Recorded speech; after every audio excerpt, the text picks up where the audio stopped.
சுதந்திர தினத்துக்கு பாப்பா டான்ஸ் இருந்தா. அதனால நேத்து மார்னிங்கே பாப்பாவ ரெடி பண்ணிட்டு ஸ்கூல்ல கொண்டு போய் விட்டு வந்துட்டேன். விட்டு வந்துட்டு மறுபடியும் நானே ரெடி ஆயிட்டு ஸ்கூல் போகணும். போகும்போது அவங்க ஃப்ரெண்டு பக்கத்திலே இருக்காங்க. அவங்களும் நானும் கொஞ்சம் க்ளோஸ்.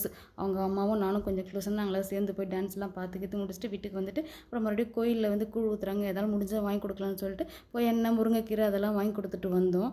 வெல்லம்லாம். அப்போ அந்த முருங்கைக்கீரை கடையில வந்து மருதாணி இருந்தது. சரி எனக்குமே இந்த வாரம் புதன்கிழமை ஒரு முக்கியமான ஃபங்க்ஷன் இருக்கு. அதுக்கப்புறம் வந்து வெள்ளிக்கிழமை வரலட்சுமி விரதம் இருக்குது. மருதாணி வாங்கலாம். நானும் அவங்களும் சேர்ந்து தான் வாங்கினோம். வாங்கிட்டு அப்படியே அவங்க வீட்டுக்கு போயிட்டோம். பசங்களுக்கு ஐஸ்கிரீம்லாம் வாங்கி எடுத்துகிட்டு அங்கேயே லஞ்செல்லாம் முடிச்சிட்டோம். முடிச்சுட்டு அவங்க என்னன்னாங்க, நானே அரைச்சி கொடுத்துட்றேனாங்க. சரி நமக்கு வேலை மிச்சம் தானே அவங்க அரைச்சி கொடுக்கட்டும்னு சொல்லிட்டு நல்லா சூப்பராக அரைச்சி கொடுத்துருந்தாங்க உண்மையாகவே அவங்க. அதில் கொட்டம்பாக்கு, கொஞ்சம் புளி, சர்க்கரை, காஃபி தூள், மருதாணி நல்லா 2 கட்டு நிறைய மருதாணி போட்டு அவ்வளோ அழகாக பொறுமையாக அரைச்சி கொடுத்தாங்க. நான் அரைச்சிருந்தா கூட உண்மையாக இவ்வளோ பொறுமையாலாம் அரைச்சிருக்க மாட்டேங்க நான். அவங்க அழகாக அரைச்சி கொடுத்தாங்க.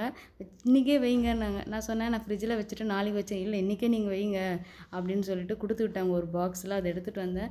நைட்டு அப்படியே சோம்பேறித்தனமாச்சு. பாப்பா தான் இல்லை நீ வச்சே ஆகணும்னா. இல்லை வேணாம்மா எனக்கு அப்படின்னேன். ஃபோன் நோண்ட முடியாது மெயினாக. அது ஒரு மெயின் காரணம். பரவாயில்ல நீ ஒரு நாள் ஃபோன் நோண்ட தேவை அப்படின்னு சொல்லிட்டு 2 கையிலையும் வச்சுட்டு அவங்க எல்லோரும் போய் 11:30 மணிக்கு போயிட்டாங்க. நான் மட்டும் பார்த்துட்டு உட்காந்துட்ருக்கேன் 11:30 மணிக்கு. அதுக்கப்புறம் ஒரு 3 மணி நேரம் தான் வச்சுருந்தேன். அதுக்கப்புறம் ரொம்ப சிலுன்னு கோல்ட் ஆகிடுச்சு. கழுவிட்டு காலேருந்து பார்த்தா சூப்பராக இருந்தது. உண்மையாக அவங்க அரைச்சி கொடுத்ததுக்கு என் பொண்ணு வச்சதுக்கும் அவ்வளோ அழகாக சூப்பராக இருந்தது பார்க்க.